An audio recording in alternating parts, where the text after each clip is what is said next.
نحمده ونصلي على رسوله الكريم اما بعد فاعوذ بالله من الشيطان الرجيم بسم الله الرحمن الرحيم رب اشرح لي صدري ويسر لي امري واحلل عقدة من لساني يفقهوا قولي۔ آج انشاءاللہ میں ذوالقعدہ کے مہینے کے بارے میں بات کروں گی۔ ذوالقعدہ کا مہینہ جو ہے یہ حرام مہینوں میں سے ایک مہینہ ہے، حرمت والے مہینوں میں سے۔ 3 مہینے لگاتار ذوالقعدہ، ذوالحجہ اور محرم اور پھر رجب، یہ 4 مل کر حرمت والے مہینے کہلاتے ہیں۔ قرآن مجید میں اللہ تعالیٰ نے ان کے بارے میں خود ہی وضاحت کر دی ہے کہ ان عدت الشہور عند اللہ 12 شہرا فی کتاب اللہ یوم خلق السماوات والارض منها 4 حرم ذالک الدین القیم۔ بے شک مہینوں کی گنتی اللہ کے نزدیک اللہ کی کتاب میں 12 مہینے ہیں، جس دن سے اس نے آسمانوں اور زمین کو پیدا کیا، یعنی ٹائم بھی اس دن سے بنا ہوا ہے جس دن سے زمین و آسمان پیدا ہوئے ہیں، جب سے یہ مہینے یہاں پر اسی طرح چل رہے ہیں، اور ان میں سے 4 حرمت والے ہیں، اور یہی سیدھا دین ہے۔ ابو بکر رضی اللہ عنہ سے روایت ہے کہ نبی صلی اللہ علیہ وسلم نے حج کے موقع پر خطبہ دیا، فرمایا بے شک زمانہ پلٹ کر ویسا ہی ہو گیا ہے جیسا اس دن تھا جس دن اللہ نے آسمانوں اور زمین کو پیدا کیا۔ سال میں 12 مہینے ہوتے ہیں، 4 حرمت والے ہیں، ان میں سے 3 پے در پے ہیں، ذوالقعدہ، ذوالحجہ اور محرم، اور رجب جو کہ جمادہ اور شعبان کے درمیان ہے۔ ذوالقعدہ کا لفظ جو ہے یہ قعدہ سے، قعدہ کا مطلب ہوتا ہے بیٹھ جانا، تو اس مہینے میں لوگ جنگ سے، قتل و غارت سے بیٹھ رہتے تھے کہ حرمت والا مہینہ شروع ہو گیا۔ جیسا کہ آپ جانتے ہیں کہ عرب لوگ جنگ و جدل کے بہت ماہر بھی تھے، اور بہت ان کے اندر یہ چیزیں پائی بھی جاتی تھی، چھوٹی چھوٹی باتوں پہ لڑائیاں شروع ہوتی اور سال ہر سال آپس میں، اور بعض اوقات نسل در نسل وہ لڑائیاں چلتی رہتی تھی، لیکن وہ لڑائیاں خود بخود ختم ہو جاتی تھی جب حرمت والے مہینے آتے تھے، اور ان میں سے سب سے پہلا ذوالقعدہ کا مہینہ جیسے آتا تو بیٹھ جاتے، لڑائی چھوڑ دیتے تھے، نہ کسی سے لڑتے تھے اور نہ کسی سے بدلہ لیتے تھے، حتیٰ کہ ان مہینوں میں اگر کوئی اپنے باپ یا بھائی کے قاتل کو بھی دیکھ لیتا تو اس سے بھی بدلہ نہیں لیتا تھا، چاہے وہ سامنے ہی کیوں نہ ہوتا، نہ اس کو دھتکارتا۔ تو عربوں کے ہاں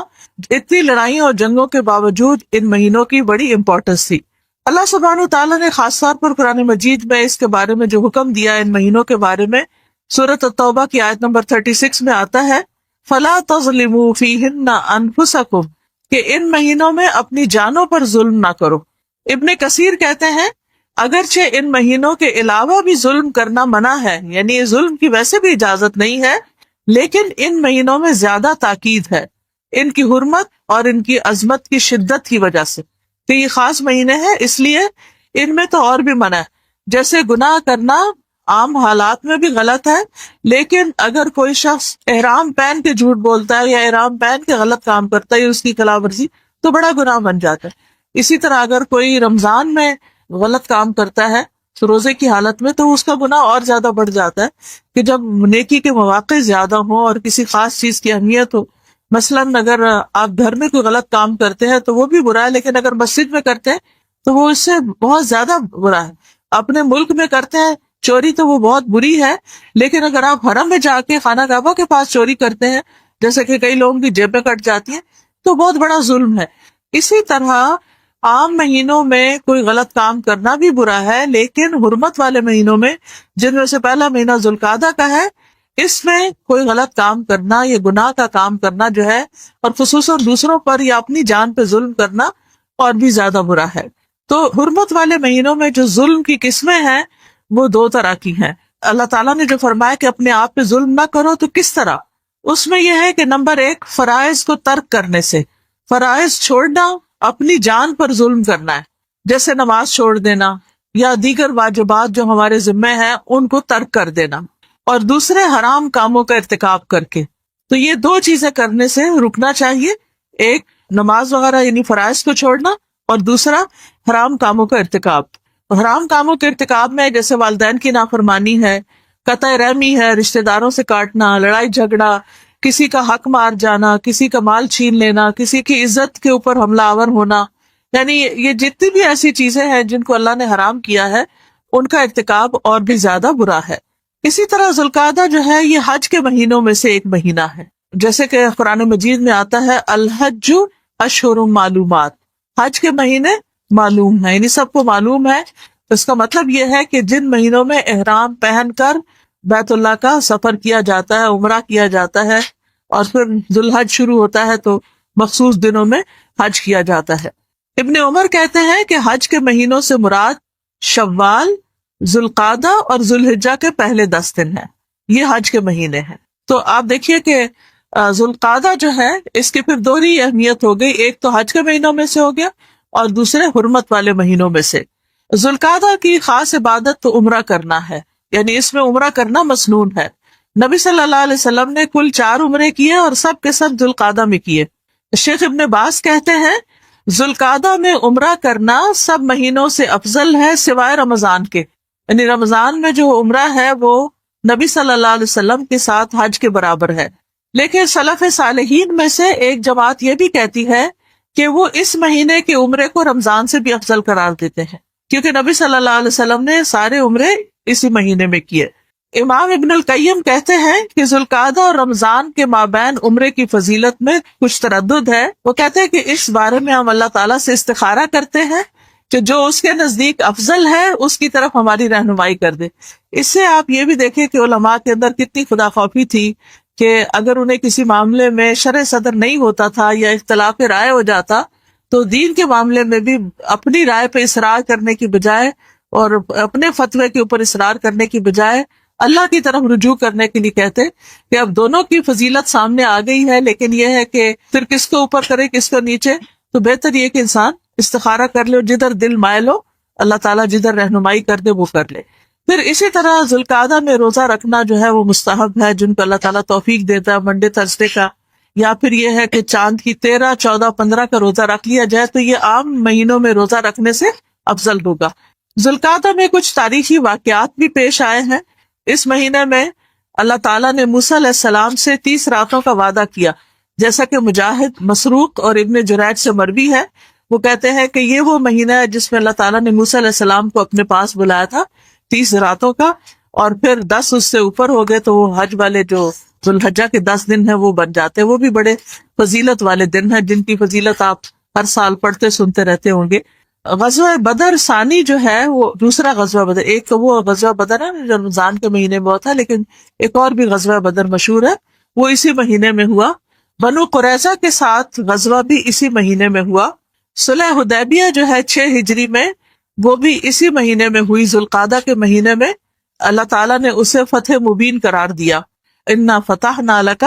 فتحا مبینا، جو سورۃ فتح کے شروع میں آتا ہے. تو حضرت عمر نے کہا کہ اللہ کے رسول کیا یہ فتح ہے؟ تو آپ نے فرمایا کہ ہاں یہ فتح ہے، کیونکہ اس کے بعد واقعی مسلمانوں کے لیے خیر کے بہت دروازے کھل گئے تھے. تو ایسے مہینوں میں ہمیں کیا کرنا چاہیے؟ چند ایک باتیں تو آپ کے سامنے رکھی ہیں، لیکن جنرلی اسپیکنگ ان مہینوں کی حرمت کا خیال رکھنا چاہیے اور ان کی تعظیم کرنی چاہیے. اور ان کی تعظیم یہ ہے کہ ان میں حدود اللہ کا پاس رکھا جائے، فرائض کی ادائیگی کی طرف توجہ دی جائے، حرام کاموں سے بچا جائے، اور اللہ تعالیٰ کی ناراضگی کے جتنے بھی کام ہیں ان سے خاص طور پر بچنے کی کوشش کی جائے، اللہ تعالیٰ کی حدود سے تجاوز نہ کیا جائے. سب سے پہلی چیز جو ان مہینوں میں تعظیم کرنے کی ہے وہ یہ کہ محرمات کے بارے میں، حرام چیزوں کے بارے میں علم حاصل کیا جائے کہ اللہ سبحانہ وتعالیٰ نے کیا کیا چیزیں حرام کی ہیں. محرمات میں وہ اعمال آتے ہیں جن کا ارتکاب انسان کا دل اور انسان کے اعضاء کرتے ہیں، اور دل جب کسی حرام کام کا ارتکاب کرتا ہے تو اس کا اثر انسان کے اعمال پر بھی آتا ہے. دل کے حرام کاموں میں جیسے شرک ہے، منافقت ہے، یہ خاص طور پر دل کے کاموں میں سے. اسی طرح بدگمانی کرنا، کیونکہ ان بعض الظن اسم، تو گمان کا تعلق بھی جو ہے وہ دل سے ہوتا ہے. اسی طرح آپ دیکھیے کہ کسی انسان کی ہم عزت کرتے ہیں یا نہیں کرتے،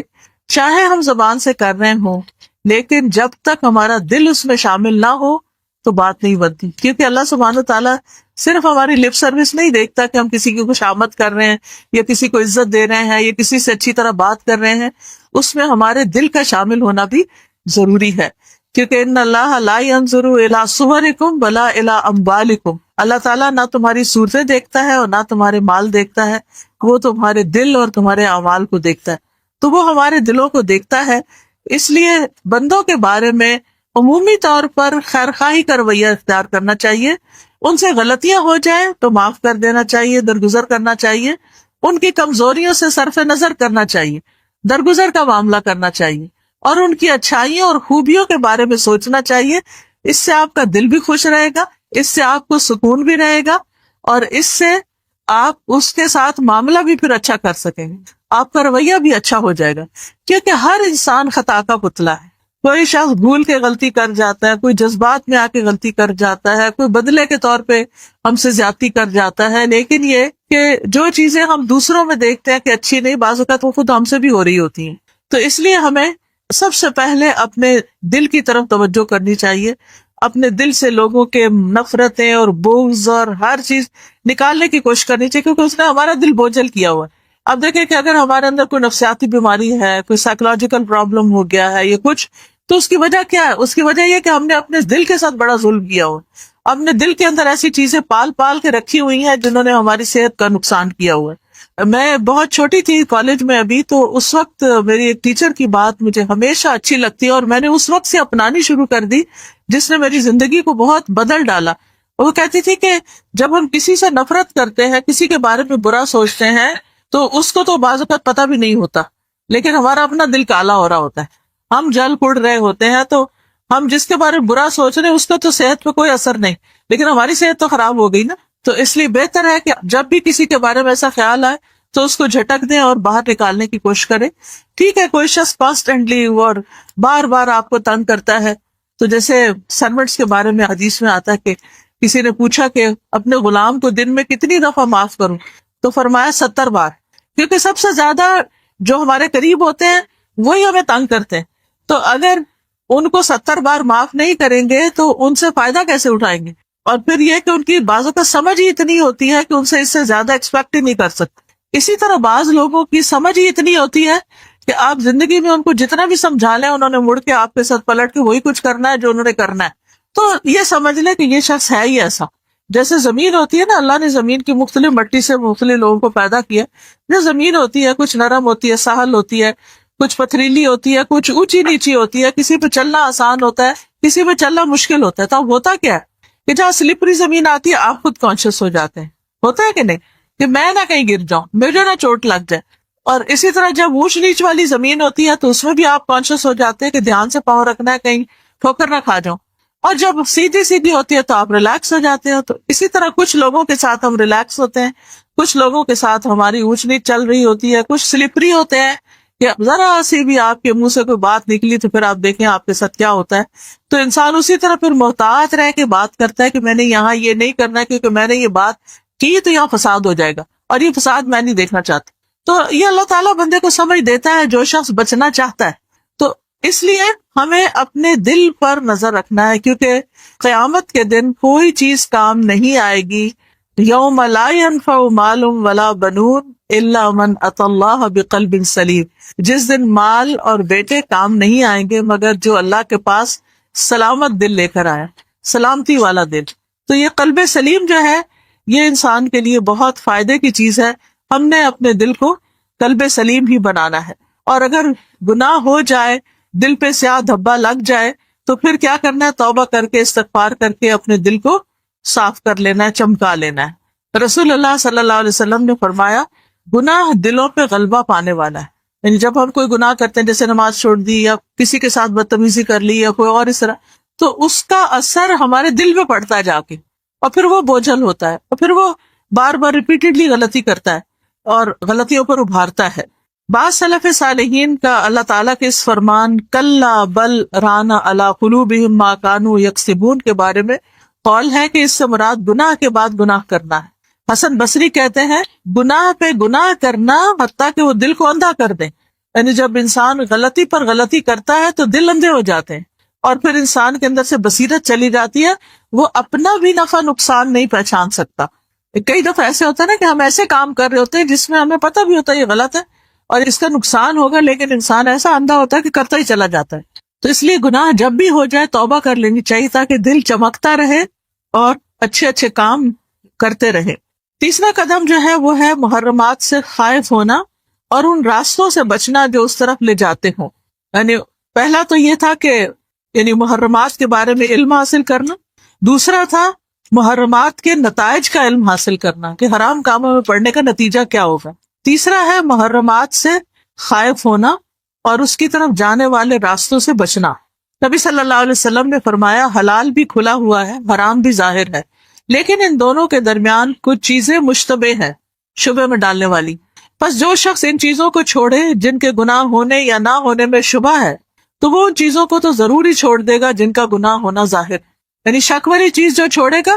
وہ ظاہر گناہ کو بھی چھوڑ دے گا۔ لوگوں یاد رکھو، گناہ اللہ کی چراگاہ ہے، جو جانور بھی چراگاہ کے ارد گرد چرے گا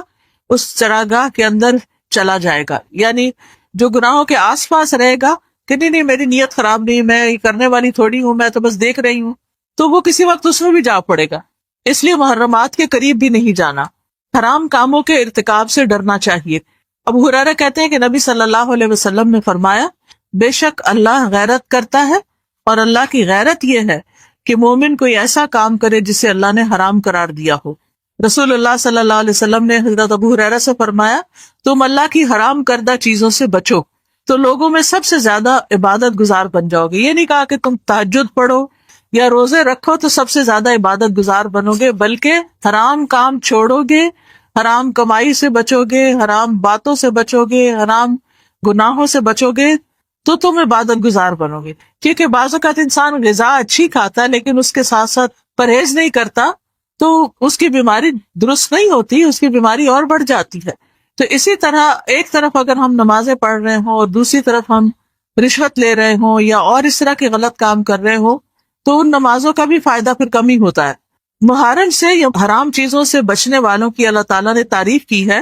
سورۃ الشورى 37 میں اللہ تعالیٰ فرماتے ہیں والذین یجتنبون کبائر الاسم والفواحش واذا ما غضبوا هم یغفرون، اور وہ لوگ جو بڑے بڑے گناہوں اور بے حیائی کے کاموں سے بچتے ہیں اور جب غصے میں ہوتے ہیں تو معاف کر دیتے ہیں۔ بعض اوقات ایسا ہوتا ہے کچھ باتیں ہوتی ہیں ہم سوچتے بھی ہیں تو ہمیں غصہ آ جاتا تو اس کو کہنا میں نے معاف کیا، میں نے جانے دیا، میں نے چھوڑ دیا۔ اور اسی طرح یہ کہ بے حیائی کے کام بھی جیسے گالی گلوچ ہے یا فحش ڈریس پہننا یا اسی طرح کے مردوں اور عورتوں کے ایسے تعلقات جو فحاشی میں آتے ہیں۔ قرآن مجید میں اللہ تعالیٰ فرماتے ہیں ان تجتنبوا کبائر ما تنہون عنہ نکفر عنکم سیئاتکم وندخلکم مدخلا کریما، اگر تم ان بڑے گناہوں سے بچو گے جن سے تمہیں منع کیا جاتا ہے تو ہم تمہاری چھوٹی چھوٹی برائیاں تم سے دور کر دیں گے، وہ ویسے ہی معاف کر دیں گے، یعنی چھوٹے گناہ معاف ہو جائیں گے اگر بڑوں سے بچو گے، لیکن اگر بڑوں میں پکڑے گے تو چھوٹوں کا بھی ساتھ حساب ہو جائے گا۔ اسی طرح حرام کاموں سے بچنے والوں کے لیے خوشخبری بھی ہے۔ رسول اللہ صلی اللہ علیہ وسلم نے فرمایا جو شخص اس حال میں آئے کہ اللہ کی عبادت کرتا ہو، اس کے ساتھ کسی کو شریک نہ ٹھہراتا ہو، نماز قائم کرتا ہو، زکوٰۃ ادا کرتا ہو، رمضان کے روزے رکھتا ہو اور کبیرہ گناہوں سے بچتا ہو، یعنی صرف عبادات کافی نہیں بلکہ کبیرہ گناہوں سے بچنا ضروری ہے، تو اس کے لیے جنت ہے، یا یہ کہ وہ جنت میں داخل ہو جائے گا۔ لوگوں نے پوچھا کبیرہ گناہوں سے کیا مراد ہے؟ آپ نے فرمایا اللہ کے ساتھ کسی کو شریک ٹھہرانا، کسی مسلمان کو قتل کرنا، میدان جنگ سے راہ فرار حاصل کرنا، اسی طرح جیسے دوسری حدیثوں سے پتہ چلتا ہے اولاد کا قتل، زنا، شراب پینا، یہ تمام چیزیں جو ہے یہ کبیرہ گناہوں میں شمار ہوتی ہیں۔ اسی طرح جادو کرنا، میں سوچتی ہوں کہ اتنا جادو جو عام ہو گیا تو کئی کرنے والے بھی تو ہیں نا، یا کروانے والے، تو اگر لوگوں کو اس کی حرمت کا پتہ ہو کہ یہ کفر کے برابر ہے تو کوئی سوچے بھی نہ کہ میں کسی پہ جادو کرواؤں۔ چھوٹی سی کسی کے ساتھ انبن ہوتی ہے، کوئی رشتوں کے معاملے ہوتے ہیں، کوئی مخالفتیں ہوتی ہیں، فوراً لوگ جادو کا سوچ کے تو دوسرے کو ستانے کے اوپر آ جاتے ہیں۔ مجھے پتہ نہیں کیا نفسیات ہے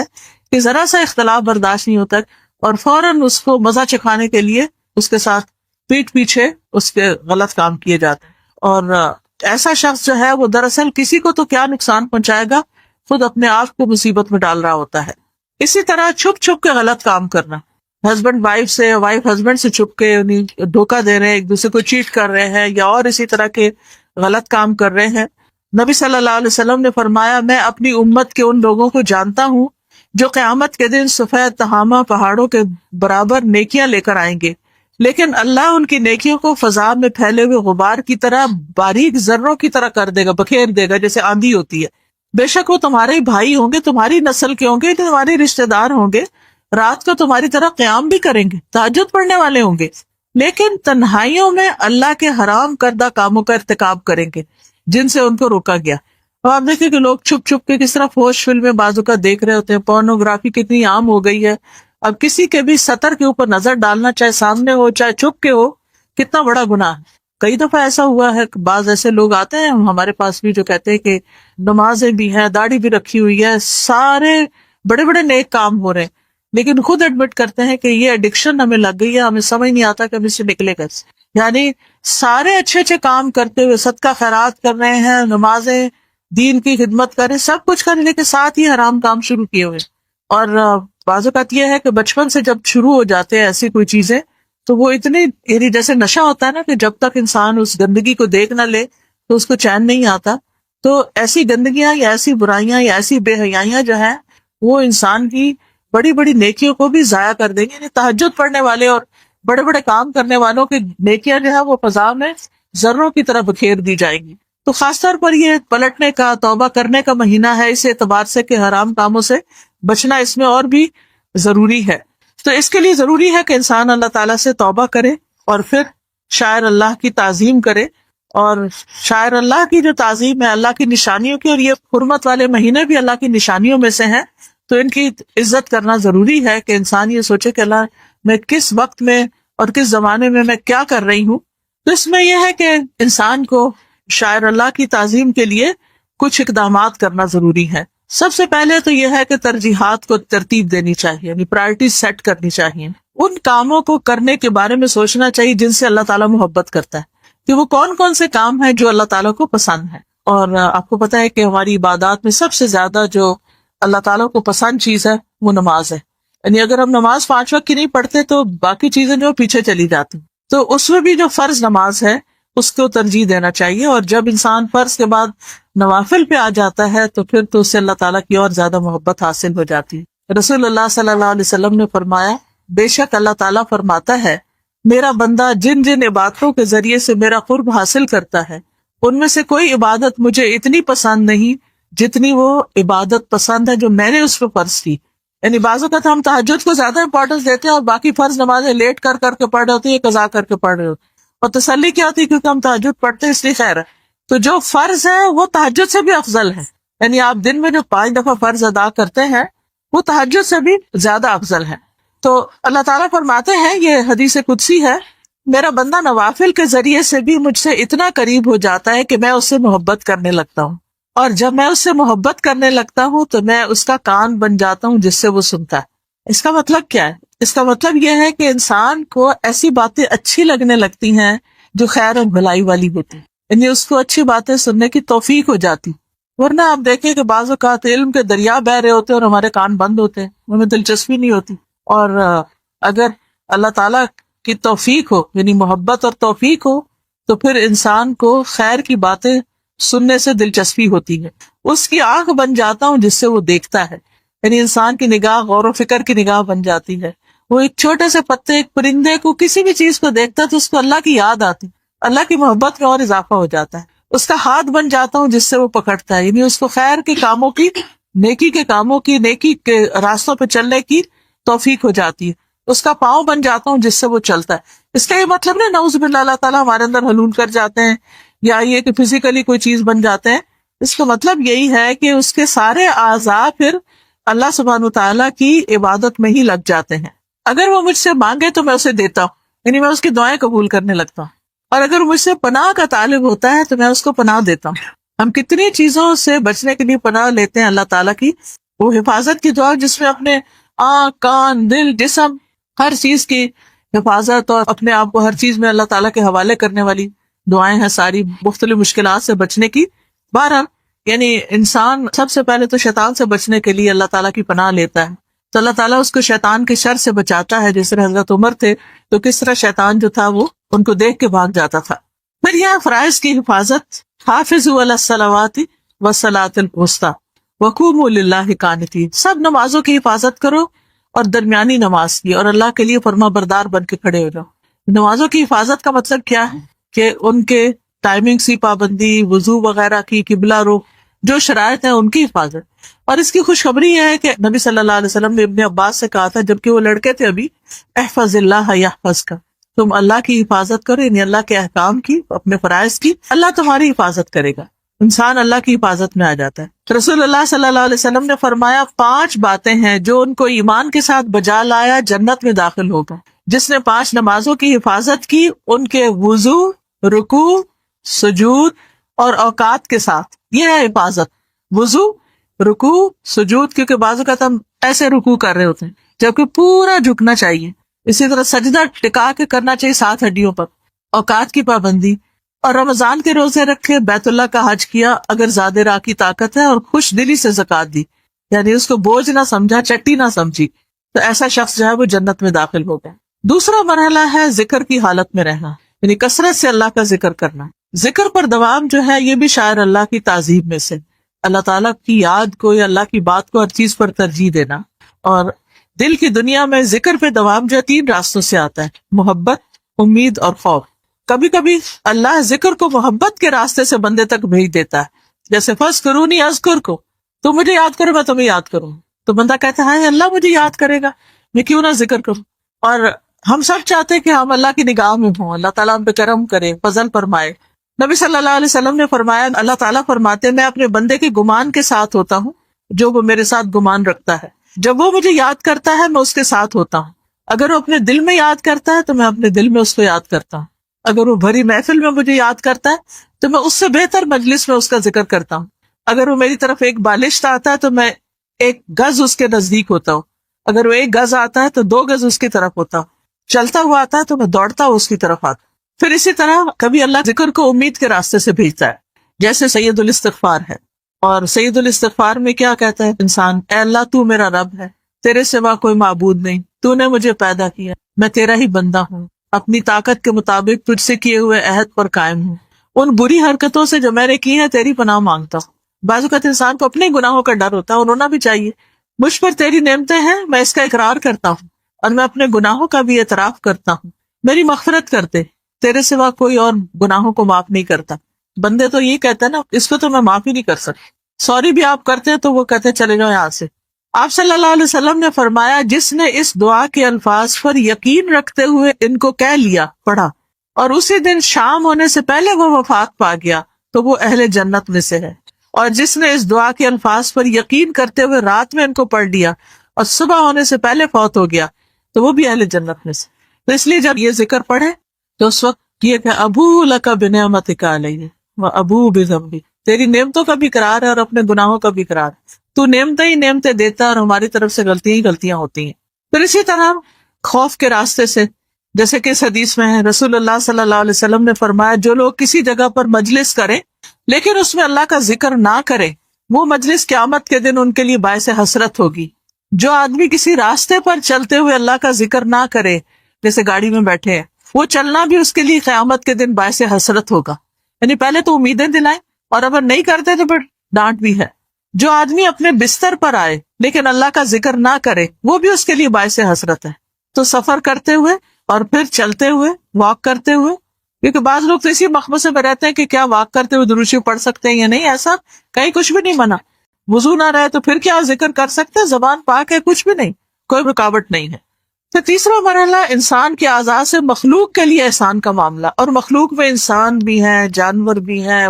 باقی اللہ کی کریشن بھی ہے، سب کے ساتھ احسان کا معاملہ۔ اور جتنا جتنا بندہ اللہ کے شاعر کی تعظیم کرتا جاتا ہے، لوگوں پر بھی اس کا احسان اتنا ہی بڑھتا جاتا ہے، کیونکہ وہ بے لوث ہو کر اللہ کی خاطر ان کے ساتھ احسان کرتا ہے۔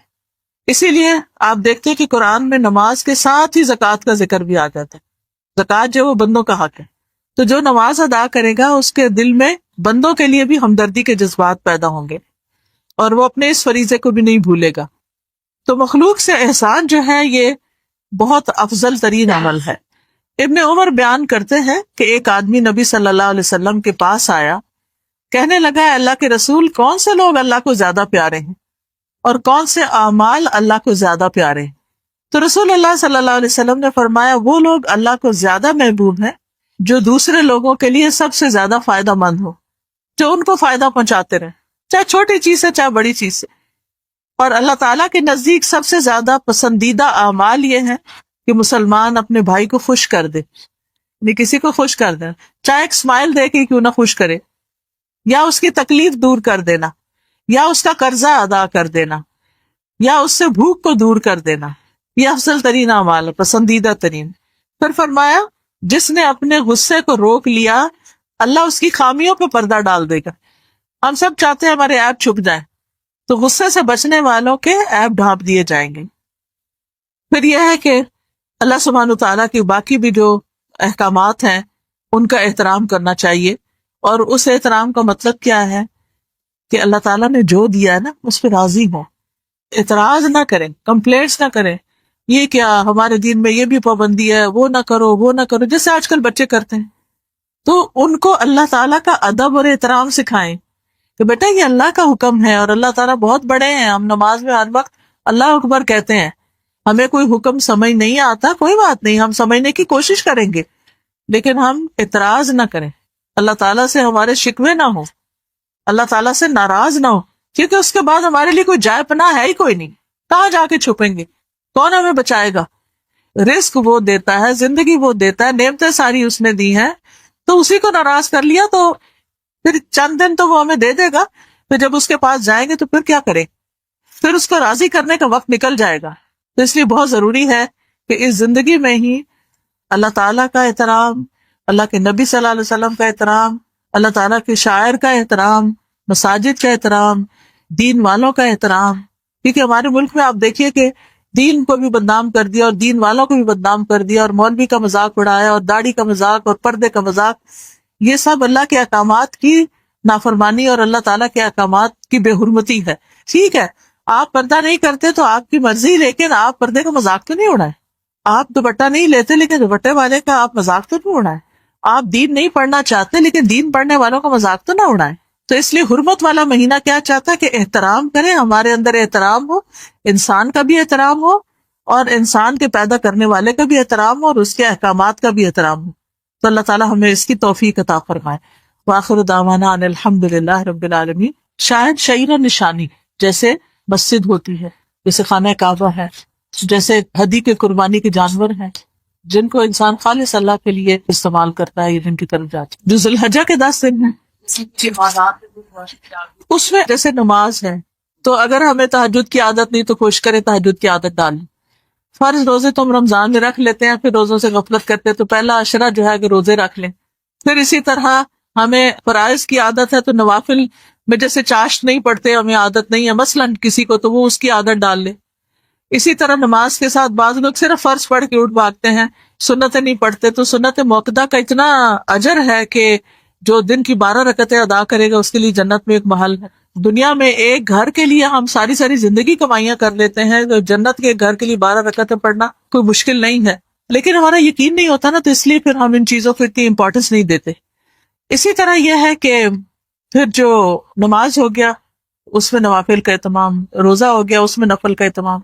زکوٰۃ اگر ہم نے دے دیا تو ٹھیک، اگر نہیں تو ان دنوں میں دینا افضل ہے کیونکہ کئی نیکیوں کا ثواب جو بڑھ جاتا ہے۔ تو صدقہ خیرات کا اہتمام، صدقہ خیرات میں بھی انسان تقسیم کر کے غریبوں، یتیموں، مسکینوں پر بھی کرے، اپنے رشتہ داروں کو بھی کچھ نہ کچھ دے، پھر اسی طرح اپنے دین کے کاموں میں بھی دے، دین کی تبلیغ میں دے۔ پھر اسی طرح یہ ہے کہ حج کی توفیق ہو تو حج کرے انسان، حج اسی لیے ان دنوں میں ہے کہ افضل ترین دن ہے اللہ تعالیٰ کے نزدیک۔ پھر اپنے گناہوں کی بخشش مانگنا، پھر مخلوق کے ساتھ احسان، اگر کوئی بیمار ہے اگر اس کی عادت کریں، ایک بیمار کی عادت جو ہے، میں کہتی ہوں ڈاکٹر سے زیادہ لکی کون ہوگا جو صبح شام مریضوں کا حال دیکھتے ہیں۔ اگر اس میں صرف نیت ہی کر لینا کہ میں اس مریض کی عادت کر رہی ہوں، عادت ہے حال پوچھنا، تو ہم تو صرف کیا حال ہے کیا نہیں، تو ڈاکٹر تو باقاعدہ اس کی سچی خیرخواہی کر کے اس کا علاج بھی کرتا ہے، لیکن صرف نیت کرنے کی بات ہے۔ چاہے آپ اپنی ڈیوٹی پر ہیں، کام پر ہے، تو کوئی نہیں، آپ سمجھے کہ یہ بھی میں ایک عبادت کی حالت میں ہوں کیونکہ میں اللہ کی مخلوق کو تکلیف سے نکال رہی ہوں۔